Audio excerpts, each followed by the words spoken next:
Bienvenidos a NG Podcast. Somos un equipo de pastores y hermanos amigos de distintas iglesias bautistas comprometidos con una causa en común: animar y capacitar al pueblo de Dios con el fin de alcanzar con el Evangelio de Jesús al mundo entero en nuestra generación.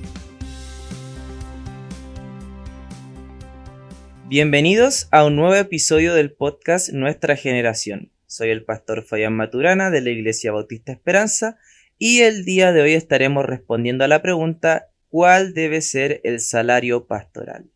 Y para iniciar con esta pregunta, primero debemos definir qué es un salario. Según el diccionario de la Real Academia Española, salario se define como la cantidad de dinero con que se retribuye a los trabajadores por cuenta ajena. Entonces, si pensamos, si el salario se recibe luego del trabajo, debemos hacernos y comenzar con la siguiente pregunta: ¿es el ministerio a tiempo completo un trabajo?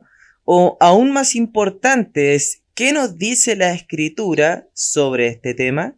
Y para esto quisiera comentar dos pasajes bíblicos, dos textos de la Escritura que nos van a traer luz sobre este tema.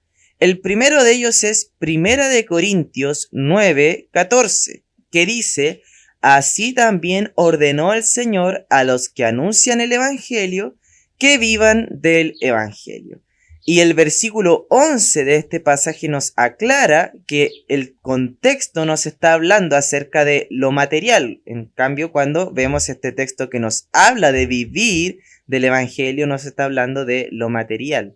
Primera de Timoteo 5:17 es otro texto que quisiera citar que nos habla sobre este tema, que dice: los ancianos que gobiernan bien sean tenidos por dignos de doble honor, mayormente los que trabajan en predicar y enseñar. Entonces vemos que aquí Pablo en ambos textos nos muestra que el enseñar, el predicar es un trabajo que debe ser reconocido como tal, y es un trabajo que obviamente es digno de un salario.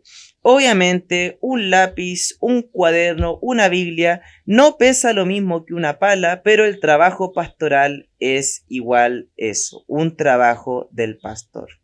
El pastor, al igual que un profesional, que una persona con un oficio, necesita de la preparación académica para servir, obviamente, como un pastor bien entrenado.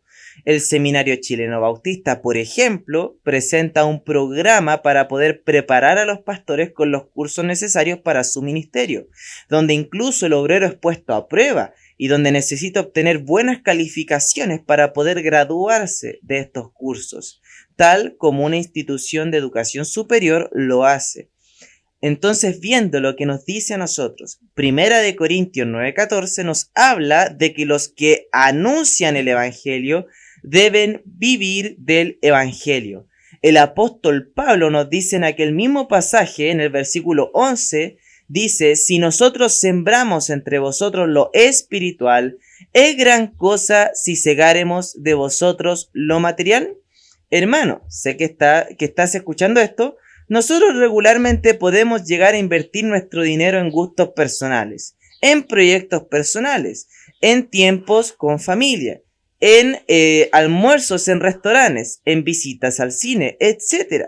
Este dinero, como miembros de una iglesia, podemos invertirlo en el sueldo de nuestro pastor, lo cual es, como dice 1 Corintios 5, algo digno, porque el trabajo pastoral es digno de doble honor. Ahora, pastor o seminarista, ¿estás escuchando esto? Recuerda que el salario siempre viene después del trabajo. No podemos pararnos a exigir cierta cantidad de sueldo o dinero cuando aún no hemos comenzado a trabajar. Debemos laburar fuertemente antes de esperar recibir un salario. Debemos sembrar primero lo espiritual para luego segar lo material. Por eso la Escritura señala en 1 Corintios 9, versículos 9 y 10, diciendo: porque en la ley de Moisés está escrito: no pondrás bozal al buey que trilla. Y ahora el apóstol Pablo hace una pregunta: ¿tiene Dios cuidado de los bueyes o lo dice enteramente por nosotros? Pues por nosotros se escribió, porque con esperanza debe arar el que ara, y el que trilla con esperanza de recibir del fruto. Si el buey trabaja, si el buey va a trillar, el trabajador, el labrador obviamente no le ponía un bozal en su boca para que así mientras él trabajase y usase de su fuerza para trillar, con su boca pudiese ir comiendo del fruto mientras él trillaba y poder comer de aquel trigo. Entonces, lo que nos quiere decir este texto, hermano, es que mientras un pastor trabaja, va a poder recibir este sueldo, esta remuneración por el trabajo espiritual que él ha desarrollado. Si entendemos que el ministerio es un trabajo y esto amerita un sueldo pastoral, y en estos textos nos ha quedado claro, la pregunta que deseo responder ahora es si el ministerio es un trabajo, ¿cuál debe ser el sueldo pastoral? Esta pregunta, hermano, debemos responderla en base a principios claros de la Escritura, obviamente. Y en 1 Timoteo 1:7 leemos primero que el pastor no debe ser codicioso de ganancias deshonestas. Esto quiere decirnos a nosotros que el ministro no debe buscar enriquecerse a través del trabajo ministerial. Entendemos, obviamente, que un pastor no debe ver el ministerio como un trabajo solo esperando lo material, sino entendiendo que somos obreros del Señor enviado a la mies misma del Señor y que Él es nuestro sustentador y que todo el trabajo que hacemos tiene una audiencia que es primeramente nuestro Señor y que la fidelidad que nosotros hacemos en el trabajo es también como principal y única audiencia a nuestro Señor.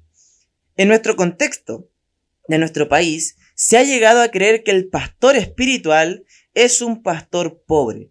Creemos que su concepto de humildad está ligado a sus escasos recursos. Sin embargo, esto no es un principio bíblico. El apóstol Pablo nos dice en Filipenses 4:12, sé vivir humildemente y sé tener abundancia. En todo y por todo estoy enseñado, así para estar saciado como para tener hambre, así para tener abundancia como para padecer necesidad. El apóstol Pablo nos da como ejemplo el contentamiento que el mismo pastor debe tener cuando tenga una buena situación económica y cuando su situación económica no sea la óptima o mejor. El punto de este tema es que el apóstol Pablo no nos está diciendo que vivir humildemente o con pocos recursos es parte de la vida espiritual, o que tener muchos es parte de la misma, sino que Dios puede permitir distintas situaciones en nuestra vida, las cuales no tienen tanta relación circunstancialmente, sino más bien con la actitud de contentamiento que nosotros enfrentamos esta situación. Ahora, respondiendo de nuevo a la pregunta, ¿cuál debe ser el sueldo de tu pastor o cuál debe ser el sueldo del pastor? Como toda iglesia distinta y autónoma, una buena forma de que los hermanos puedan medir el sueldo pastoral es pensando si el sueldo del pastor es una media entre los miembros de aquella congregación. Obviamente, esto dependerá de los hombres fieles y las familias fieles que cada iglesia tenga en su membresía. En cuanto a usted, pastor, que está escuchando este podcast, puede meditar en su corazón en el texto de Proverbios 30, versículos 8 y 9, cuando se nos dice, y el proverbio, hermano, explica la actitud que deberíamos nosotros tener, que dice, no me des pobreza ni riquezas, manténme del pan necesario. No sea que me sacie y te niegue y diga, ¿quién es Jehová? O que siendo pobre hurte y blasfeme el nombre de mi Dios. El punto es que debemos cuidarnos de las tentaciones que ambos extremos pueden tener. Primero, desear mucho puede hacer que nos olvidemos del Señor y del verdadero ministerio que hemos sido llamados a realizar en nuestras iglesias locales. Y también debemos cuidar a nuestro pastor de la tentación de tener poco y que él blasfeme el nombre de Dios. Se nos llama a que en Hebreos 13:17 nosotros podamos hacer que la obra pastoral sea algo que se haga con gusto, un trabajo que sea agradable de realizar y no una carga emocional o económica para el pastor. Nosotros debemos procurar que nuestro pastor tenga un salario digno para que su trabajo sea dignificado por nosotros como hermanos de la iglesia. Y como pastores, saber que cuando cuidamos a nuestra congregación en lo espiritual, cuando nos preocupamos de estar sembrando la palabra de Dios en el corazón de los hermanos, de los nuevos convertidos, por medio del discipulado, la predicación, el evangelismo, la visitación, sin olvidar aquellas cosas que son profundamente importantes, el salario pastoral será algo de que Dios se encargará a través de nuestros hermanos. Como conclusión de este podcast, hermano, el trabajo ministerial es digno del salario que el pastor debe recibir. Y el pastor debe ser sustentado por su iglesia local, lo cual es el patrón bíblico que hemos visto en estos versículos, los cuales cada iglesia debe procurar seguir. El trabajo ministerial es digno de aquel salario y nosotros como hermanos de una iglesia local debemos a través de nuestras ofrendas proveer para el salario digno de nuestro pastor. Que el Señor les bendiga, hermanos. Gracias por escuchar el podcast de Nuestra Generación. Esperamos ser de bendición para tu vida y ministerio. Para conocer más sobre nuestro ministerio puedes visitar el blog nuestrageneracion.org. No te pierdas el siguiente episodio. Te esperamos.